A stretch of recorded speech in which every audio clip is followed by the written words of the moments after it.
प्रिय विद्यार्थियों, मैं मधु दरगढ़, सह आचार्य अर्थशास्त्र, राजकीय महाविद्यालय शाहपुरा, जिला भीलवाड़ा में कार्यरत हूँ। आज मैं आपको फिशर का मुद्रा परिमाण सिद्धांत के बारे में जानकारी दूंगी। फिशर का मुद्रा परिमाण सिद्धांत, जिसे नकद आदान प्रदान दृष्टिकोण के नाम से भी जाना जाता है, अर्थात कैश ट्रांजैक्शन अप्रोच। तो फिशर ने अपनी पुस्तक परचेजिंग पावर ऑफ मनी, जो कि 1911 में प्रकाशित हुई थी, उसमें लिखा है, मुद्रा की क्रय शक्ति खरीदी जाने वाली वस्तुओं की मात्रा के सापेक्ष में मुद्रा की मात्रा पर निर्भर करती है। अर्थात मुद्रा की क्रय शक्ति खरीदी जाने वाली वस्तुओं की मात्रा के सापेक्ष में मुद्रा की मात्रा पर निर्भर करती है। यदि मुद्रा की मात्रा उससे विनिमय की जाने वाली वस्तुओं की अपेक्षा अधिक है तो सामान्य कीमत स्तर ऊंचा माना जाएगा और मुद्रा का मूल्य नीचा माना जाएगा। एक बार फिर समझ लीजिए आप कि यदि मुद्रा की मात्रा उससे विनिमय की जाने वाली वस्तुओं की अपेक्षा अधिक है तो सामान्य कीमत स्तर ऊंचा माना जाएगा और मुद्रा का मूल्य नीचा माना जाएगा। इस संबंध में उन्होंने कहा है कि अन्य बातें समान रहने पर यदि मुद्रा की मात्रा दुगुनी है तो मुद्रा का मूल्य आधा होगा और अगर मुद्रा की मात्रा आधी है तो मुद्रा का मूल्य दुगुना होगा।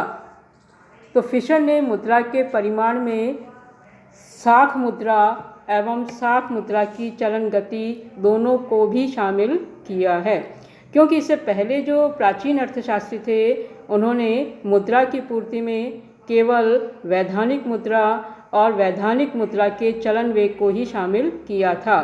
फिशर ने इससे आगे बढ़ते हुए इसमें साख मुद्रा और साख मुद्रा के चलन वेग को भी शामिल किया है। तो इस तरह से फिशर ने मुद्रा की पूर्ति में वैधानिक मुद्रा का चलन वेग प्लस साख मुद्रा और साख मुद्रा के चलन वेग को शामिल किया है। तो फिशर का जो समीकरण है वह इस प्रकार है, P = mv plus m dash v dash upon t को क्रॉस मल्टीप्लाई करते हुए इधर ले जाते हैं तो ये समीकरण हो जाएगा Pt = mv plus m dash v dash. इस समीकरण में m है विधिग्राह्य चलन मुद्रा की औसत मात्रा, अर्थात m है मनी अर्थात मुद्रा की मात्रा, v है वेलोसिटी अर्थात वैधानिक मुद्रा की चलन गति। तो यहाँ v वैधानिक मुद्रा की चलन गति अर्थात वेलोसिटी को बताता है। m डैश है प्रचलन में साख मुद्रा की कुल मात्रा, तो इस तरह से m डैश यहाँ साख मुद्रा की मात्रा को बताता है और v डैश है साख मुद्रा की चलन गति। t है वस्तुओं व सेवाओं का कुल योग या व्यापार मात्रा अर्थात टोटल ट्रांजैक्शंस। तो t यहाँ पर टोटल ट्रांजैक्शंस अर्थात कुल व्यापारिक सौदों या व्यापार मात्रा को बताता है और p है सामान्य कीमत स्तर, वस्तुओं व सेवाओं का मूल्य स्तर। तो p है प्राइस लेवल अर्थात सामान्य कीमत स्तर। तो ये जो समीकरण है Pt = mv plus m dash v dash, इसमें Pt है मुद्रा की मांग, क्योंकि कुल व्यापारिक सौदों को कीमत स्तर से गुणा करते हैं तो ये P × T मुद्रा की कुल मांग को बताता है और जो mv plus m dash v dash है ये मुद्रा की कुल पूर्ति को बताता है। m है वैधानिक मुद्रा, v है वैधानिक मुद्रा का चलन वेग प्लस m डैश है साख मुद्रा और v डैश है साख मुद्रा का चलन वेग। तो mv plus m dash v dash मुद्रा की कुल पूर्ति का द्योतक है। तो ये जो समीकरण फिशर ने दिया है P = mv plus m dash v dash upon t, इस समीकरण में फिशर ये मान के चलते हैं कि v अर्थात वैधानिक मुद्रा का चलन वेग, v डैश अर्थात साख मुद्रा का चलन वेग और t अर्थात कुल व्यापारिक सौदे ये स्थिर रहते हैं। m अर्थात वैधानिक मुद्रा और m डैश अर्थात साख मुद्रा, इन दोनों में एक निश्चित आनुपातिक संबंध पाया जाता है।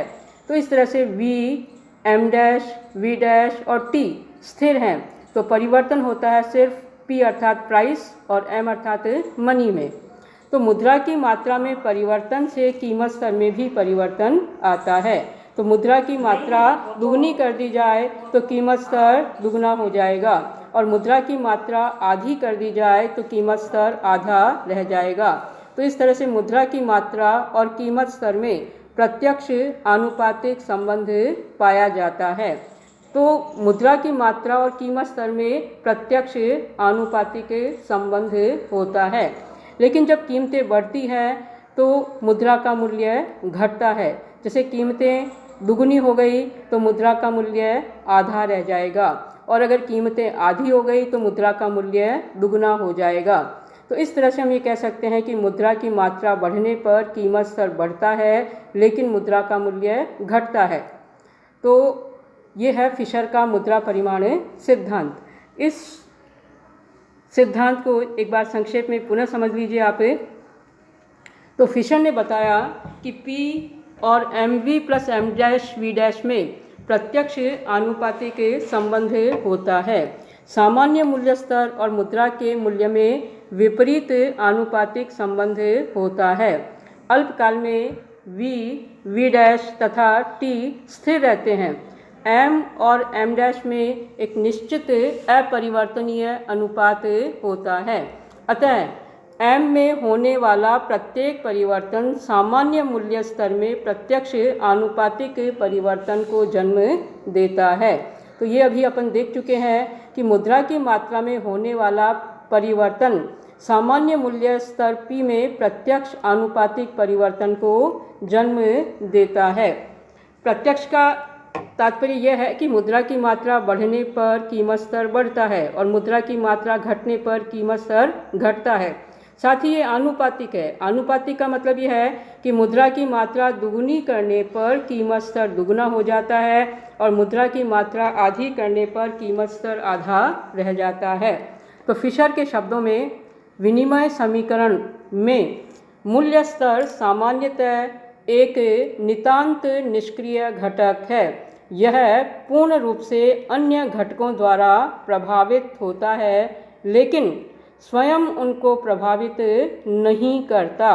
ऐसी स्थिति में मुद्रा की मात्रा में वृद्धि होने पर सामान्य मूल्य स्तर में उतनी ही आनुपातिक वृद्धि हो जाती है। तो इस तरह से फिशर ने इस समीकरण में मूल्य स्तर P को एक निष्क्रिय घटक माना है कि यह पूर्ण रूप से अन्य घटकों द्वारा प्रभावित होता है लेकिन स्वयं उनको प्रभावित नहीं करता है। तो इस स्थिति में मुद्रा की मात्रा में वृद्धि होने पर सामान्य मूल्य स्तर में उतनी ही आनुपातिक वृद्धि हो जाती है और इसको हम रेखा चित्र के द्वारा भी दिखा सकते हैं। इसका डायग्राम इस तरह से है। इस रेखा चित्र में x अक्ष पर लिया है मुद्रा की मात्रा और y अक्ष पर लिया है सामान्य मूल्य स्तर। तो इस रेखा चित्र में अगर मुद्रा की मात्रा OM1 है तो सामान्य मूल्य स्तर है OP1। अगर मुद्रा की मात्रा दुगुनी करके OM2 कर दी जाए तो सामान्य कीमत स्तर भी दुगना होकर के OP2 हो जाएगा और अगर मुद्रा की मात्रा आधी करके OM3 कर दी जाए तो सामान्य मूल्य स्तर भी आधा होकर के OP3 रह जाएगा। तो इस तरह से मुद्रा की मात्रा और सामान्य मूल्य स्तर में प्रत्यक्ष संबंध है और साथ ही ये संबंध आनुपातिक भी है, अर्थात मुद्रा की मात्रा दुगुनी करने पर सामान्य कीमत स्तर दुगना हो जाता है और मुद्रा की मात्रा आधी करने पर कीमत स्तर आधा रह जाता है। तो OL वक्र मुद्रा की मात्रा के परिवर्तनों तथा मूल्य परिवर्तनों के पारस्परिक संबंध को बताता है।